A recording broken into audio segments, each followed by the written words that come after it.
Alors l'autre jour, j'étais avec un ami, on discutait, donc il était parti en voyage, et il m'avait parlé qu'il était parti au Luxembourg. Alors directement dans ma tête, ça a tourné à 1000 à l'heure. Je me suis demandé pourquoi le Luxembourg était aussi petit. Et en même temps que je me demandais ça, il y avait mon ami qui continuait à me parler. Donc j'écoutais plus ce qu'il dit et il m'a dit à un moment: Oh, oh, Atlas, t'écoutes quand je te parle ou j'ai l'impression de parler à un mur là? Je lui ai dit: Non, non, là il va falloir que je te laisse parce que je dois produire une vidéo. Je l'ai laissé là et je me suis occupé de cette vidéo donc que je vais vous présenter tout de suite. Allez, on envoie le générique.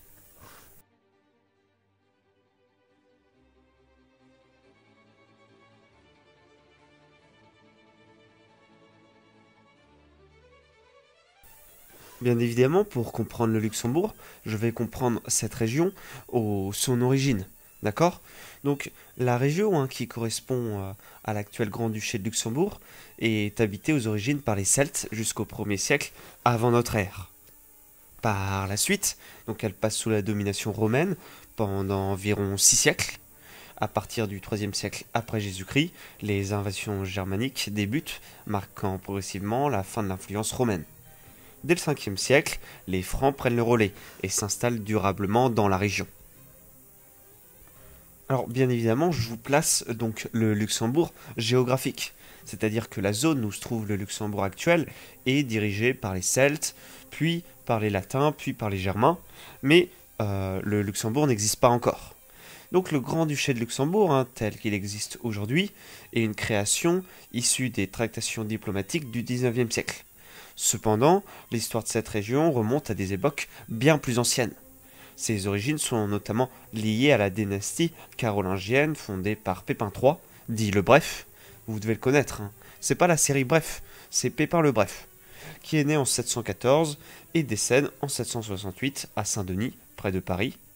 Pépin, roi des Francs de 751 à 768, incluait dans son royaume le territoire du Luxembourg. Le nom Lichtenburg, signifiant petit château, apparaît pour la première fois dans une charte datée d'environ 963. Ce doc, donc c'était pas un PDF, mais c'était un document qui atteste de l'échange par lequel le comte Sichefroy, supposé membre de la maison d'Ardenne, acquérait un fortin, Castellum quod dictum Lucherburg, situé sur l'éperon rocheux du Boc, dominant la vallée de l'Alzette. Ce lieu constitue l'un des premiers jalons historiques du Luxembourg. Au Moyen Âge, ce territoire faisait partie des franges occidentales de l'Empire germanique. Il était composé des possessions des abbayes d'Echtenstadt et de Saint-Maximin de Trèves, avant de devenir le comté de Luxembourg en 1059. À cette époque, on y parlait les dialectes proches du luxembourgeois actuel, ainsi que des dialectes de l'Eiffel inscrits dans un continuum linguistique. Ces dialectes appartenaient à l'ensemble du vieux francique moyen, lui-même rattaché au vieux haut-allemand, une langue comprenant de nombreux dialectes. La frontière linguistique entre le vieux haut-allemand et les langues romanes coïncidait avec les limites des possessions historiques des abbayes d'Erstermark et de Saint-Maximin, situées eux au sud. Donc là on le voit, l'origine lexicale du terme du Luxembourg qui va mener au territoire du Luxembourg actuel. Donc pour vous situer là, donc on est à peu près au Xe siècle, et par la suite il va y avoir un changement entre le XIe et le XIIIe siècle. Donc lorsque Siegfried s'installe sur l'éperon rocheux du Boc, il détient des terres réparties le long des rivières Moselle, sur à l'est et dans les Ardennes. Cependant, ses possessions demeurent dispersées. Ce n'est que lorsque c'est ses descendants qui se constituent le comté du Luxembourg en tant que véritable principauté territoriale que va apparaître la structuration. La fondation officielle du comté en 1059 marque un déplacement du centre du pouvoir qui passe de Trèves à Echternach sous une direction ecclésiastique commune à Luxembourgville. Conrad Ier décède en 1086 et le premier a porté explicitement le titre de Commes des Luxembourg.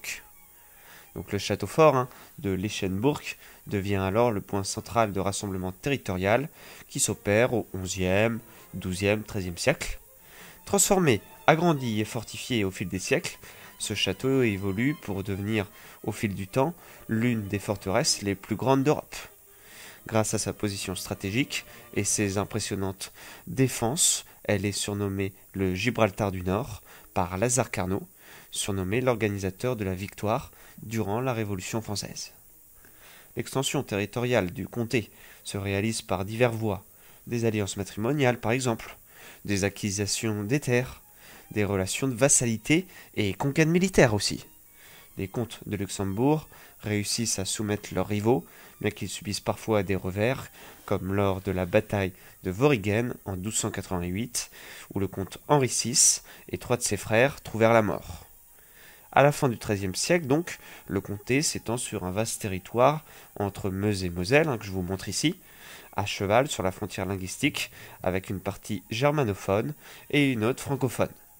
Donc là, c'est à la frontière. En 1139, après la disparition sans héritier de Conrad II, dernier comte d'Ardenne, l'empereur Lothaire III attribue le comté de Luxembourg à Henri de Namur, dont la mère est originaire de cette région. Donc on le voit, il y a un lien très important, et le Luxembourg est important également. Donc Henri IV, fils d'Henri de Namur, devient comte de Namur en 1139, puis hérite des comtés de Dirbry et de La Roche en 1153. À la suite, donc, va y avoir sa fille, Emersyne, qui règne à son tour sur le comté du Luxembourg, et épouse Thiébaut de Bar, un proche parent du roi de France, Saint-Louis. Durant leur règne, le comté de Namur est abandonné et plusieurs localités du Luxembourg voient leur nom francisé. Ainsi, Ingen devient Ange, donnant par exemple Du de l'Ange à la place de Dillingen et Sifflange au lieu de Schifflingen. Après la mort de Thiébaut et Mycène, se remarie en 1214 avec Valéran de Limbourg, qui lui apporte en dot la marque d'Arlon. Son fils Henri Bondet impose son autorité sur le comte de Vianden. Plus tard, en 1337, le comte Jean l'Aveugle acquiert la première moitié du comté de Chigny, que son fils Wenceslav achètera entièrement. Ah oui, c'est les grosses affaires. Par exemple, quand vous avez votre grand-mère ou votre maman qui achète des œufs et du poisson au marché, il y a des empereurs et des princes qui se rachètent et qui se refournissent des blocs de terre. Donc par la suite, au début du XIVe siècle, la maison de Luxembourg accède au trône impérial. En 1308, Henri VII, né vers 1278, à Valenciennes, est élu roi des Romains grâce au soutien des princes électeurs, notamment son frère Baudouin, archevêque de Trèves, et Pierre d'Aspect, archevêque de Mayence, tous deux originaires de la région luxembourgeoise. En 1312, un légat du pape le couronne empereur à Rome. Son fils Jean, surnommé l'Aveugle, épouse l'héritière du royaume de Bohême, devenant ainsi roi de Bohême. Chevalier exemplaire, Jean trouve la mort en héros en 1346, combattant aux côtés du roi de France lors de la bataille de Crécy. Par la suite, après Henri VII, 3 autres membres de la dynastie luxembourgeoise accèdent au trône royal et impérial, donc Charles IV, Wenceslas et Sigismund de Luxembourg, d'abord comté immédiat du Saint-Empire romain germanique, est élevé au rang de duché par Charles IV en 1354. Par la suite, on va le voir par la suite, donc après l'annexion du comté de Chigny en 1364, le duché atteint son apogée territorial. Cependant, la montée des Luxembourg à la dignité royale et impériale conduit à l'abandon progressif de leurs terres patrimoniales, qui passent à des seigneurs engagistes, puis aux bourguignons. Par la suite, le temps passe. En 1437, l'extinction de la dynastie régnante entraîne un transfert du duché au Habsbourg. Peu après, en 1443, Philippe le Bon, duc de Bourgogne, s'empare de la ville de Luxembourg. Le duché est intégré aux provinces des Pays-Bas, bourguignon. À la mort de Marie de Bourgogne, en 1482, unique fille de Charles le Téméraire de Luxembourg, devient possession de Maximilien de Habsbourg. Donc on le voit, par la suite Castille, fille des rois catholiques. Il y aura également Isabelle de Castille et Ferdinand d'Aragon, qui seront rois d'Espagne par mariage, et Philippe le Beau, qui est également le père de Charles Quint, sous qui le Luxembourg aura intégré un ensemble bien vaste et une géopolitique pendant près de 4 siècles qui va bouleverser l'Europe. Par la suite, les temps modernes, les Pays-Bas connaissent de nombreux changements de souveraineté au gré des dynamiques dynastiques et politiques. Après la mort donc d'un homme téméraire connu sous le nom de Charles le Téméraire en 1477, les territoires des Pays-Bas, dont le duché de Luxembourg, passent sous la domination des Habsbourg. Du XVIe au XVIIe siècle, ces terres deviennent une partie intégrante des possessions des Habsbourg d'Espagne. Le Luxembourg, par sa position stratégique au cœur de l'Europe, devient un enjeu majeur sur la scène politique et militaire européenne. Dès le XVIe siècle, le duché est impliqué dans les conflits entre les Habsbourg et les dynasties françaises des Valois, puis des Bourbons dans la lutte pour la suprématie en Europe. La ville de Luxembourg est progressivement transformée en une imposante forteresse, donc on le voit, et par la suite, donc contrairement au siècle précédent, le XVIIe siècle est une période relativement paisible pour le Luxembourg, sous le règne de Charles VI, donc de Marie-Thérèse et d'autres encore. Le duché reconnaît une forme d'apaisement. Par la suite, on se retrouve en 1795, où les troupes révolutionnaires françaises conquièrent le Luxembourg, qui est alors annexé à la France, sous le nom de département des Forêts. L'imposition de la conscription de 1798 provoque une insurrection paysanne connue sous le nom de guerre des Gourdins, donc en luxembourgeois Klepelskrieg. Cependant, sous le régime de Napoléon, l'administration française devient mieux acceptée par la population locale, marquant une période de relative stabilité. Les Luxembourgeois sont pas trop pour la Révolution française, mais l'Empire, ils disent pourquoi pas. Donc par la suite, comme je vous ai dit, il va y avoir les annexions de la Révolution. Par la suite, il va y avoir la période napoléonienne, où sous Napoléon, la situation s'apaise donc avec des relations plus apaisées et plus détendues avec la France, et viendra donc la fin du règne napoléonien. Donc en 1815, il y a l'effondrement de Napoléon et la redéfinition des frontières européennes qui aboutissent à la création d'un nouvel équilibre géopolitique. Donc il y a le Grand-Duché, c'est le statut du Luxembourg. Donc le Luxembourg devient un Grand-Duché attribué à Guillaume Ier des Pays-Bas, formant une union personnelle avec son royaume. Les territoires cédés, donc il y a une partie du territoire du Luxembourg qui est cédée à la Prusse, à l'est de la Moselle et de la Sûre de Loure. Le Luxembourg également rejoint donc l'association d'États allemands et devient une forteresse fédérale avec une garnison prussienne servant à contrer la France. Par la suite, donc, il va y avoir des raisons derrière ces décisions, donc une légitimité monarchique. Guillaume Ier reçoit le Luxembourg en compensation des pertes territoriales de Nassau-Hadamar et Nassau-Dillenburg. Il y a l'intégration de la Confédération germanique qui renforce la sécurité contre une éventuelle expansion française. Et il y a le titre de grand-duc qui offre à Guillaume Ier une préséance sur d'autres princes allemands. Par la suite, donc, il va y avoir la révolte contre ce dernier, donc contre Guillaume Ier. Donc ça va être la révolution belge et l'implication pour le Luxembourg.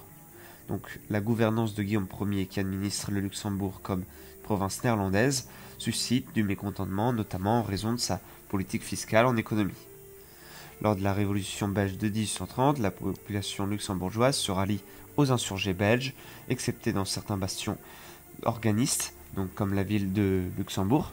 Donc c'est des bastions qui sont orangistes. Il y a également des drapeaux belges qui apparaissent dans plusieurs localités luxembourgeoises. Il y a des garnisons ensuite néerlandaises qui évacuent progressivement le territoire, sauf pour la forteresse de Luxembourg-Ville, qui est défendue par les Prussiens. Et également, de nombreuses victoires luxembourgeoises rejoignent l'armée belge et participent à des actions comme la prise de Malines en octobre 1830.